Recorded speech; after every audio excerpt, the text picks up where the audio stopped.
प्रताप जी, जितनी देर अभी ब्रेक हुआ था, न सिर्फ तमाम सोशल मीडिया प्लेटफॉर्म्स पर, मुझे पर्सनली भी कई लोग लिख रहे हैं कि बच्चों के एग्जाम को लेकर सब कह रहे हैं कि वहां से छुट्टी दिला दीजिए क्योंकि बहुत खतरा है। ये एग्जाम से भागने की बात नहीं है, ये बच्चों की सुरक्षा का मामला है। और फिर नुपुर जी की बात का जवाब दीजिएगा।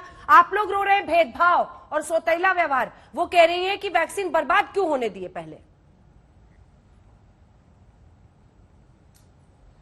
देखिए, एक बात मानकर चलिए अंजना जी कि इस वक्त पूरे देश में चिंता इसी बात की है कि जो एग्जामिनेशन की बात चल रही है उसमें मुझे पक्की उम्मीद है कि जब आज प्रधानमंत्री जी मुख्यमंत्रियों के साथ बैठेंगे तो निश्चित रूप से एग्जाम कैंसिलेशन का फैसला हो। ये देश की आवाज है, ये बच्चों की आवाज है और इस वक्त हमारी जिम्मेदारी बनती है, हमें इस बात को समझना पड़ेगा। जब आप बच्चों को वैक्सीनेट नहीं कर रहे, आप वैक्सीनेशन नहीं कर रहे, तो सरकार चाहे मेरी हो या इनकी हो, हमारे किसने राइट दिया कि हम इतनी बड़ी तादाद में मरीज जा रहे हैं।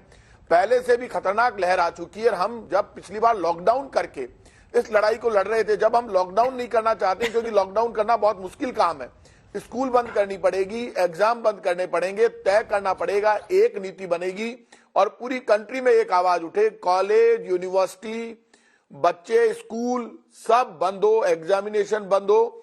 और कहीं पर भी जब ये तय कर लिया कि 50 लोग एक शादी में इकट्ठे नहीं हो सकते, मंदिर, मस्जिद, गिरजाघर, गुरुद्वारा, कहीं भी भीड़ इकट्ठी हम नहीं कर सकते, और जिस ढंग से लहर बढ़ी है, ऐसे में आरोप प्रत्यारोप का ये इश्यू नहीं है। हर उम्र के आदमी को वैक्सीनेट करने की जिम्मेदारी हमारी सबकी है, भारत सरकार की है। हम भारत सरकार पीछे नहीं हट सकती। आप अफगानिस्तान, नेपाल, पाकिस्तान, भूटान, बांग्लादेश सबकी चिंता कीजिए, हाँ। भारत आगे आकर खड़ा हो, लेकिन सबसे पहले हमारे देश का बच्चा इंतजारी कर रहा है वैक्सीनेशन की। बच्चे पूछ रहे हैं मुझे कब इंजेक्शन लगेगा, मैं क्या कोरोना मुझे नहीं होगा। जब बच्चे पूछ रहे हैं सवाल, तो ये सबके लिए खुला करना पड़ेगा।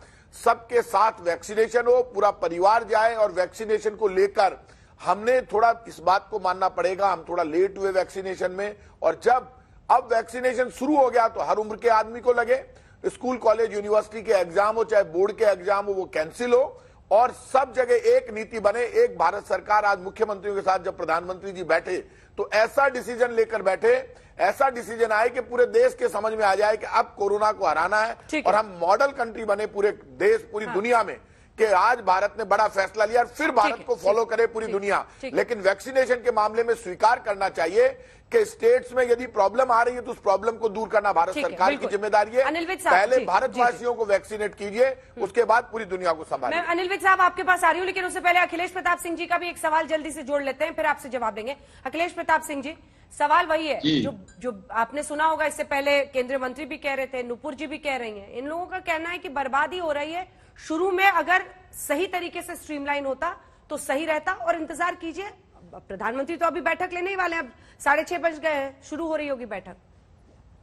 देखिए अंजना जी, कितना दुखद है कि हर सेंसिटिव मौके पे बीजेपी की केंद्र की सरकार अपने एक अजीब से हरकतों से बदनाम हो जाती है और उसके हरकत देश को शर्मसार करता है।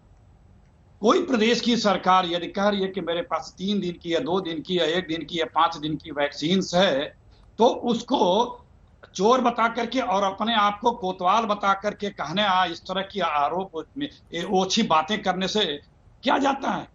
केंद्र सरकार का बयान ये होना चाहिए कि हाँ, हम आपको किसी भी तरह से वैक्सीन की कमी नहीं होने देंगे, हम उपलब्ध कराएंगे। तो ये बयान न देख करके ये कहना कि ये सरकार चोर है और हम कोतवाल हैं, ये कौन सा है भाई। वैक्सीन आपने दिया है, आंकड़े जारी कर दीजिए, कितने वैक्सीनेशन हुए आंकड़े जारी कर दीजिए, पता लग जाएगा। सिर्फ प्रदेश के कांग्रेस की सरकारों नहीं, अभी आपने मध्य प्रदेश के मंत्री को सुनाया, स्वास्थ्य मंत्री को, सिर्फ हफ्ते में 4 दिन वैक्सीनेशन करते हैं और वो कह रहे हैं 1 दिन में 4 लाख वैक्सीनेशन होता है और उनके पास मात्र 6 लाख टीके हैं। मतलब आज के बाद कल 2 लाख बचेंगे, 1.5 दिन के टीके उनके पास भी हैं।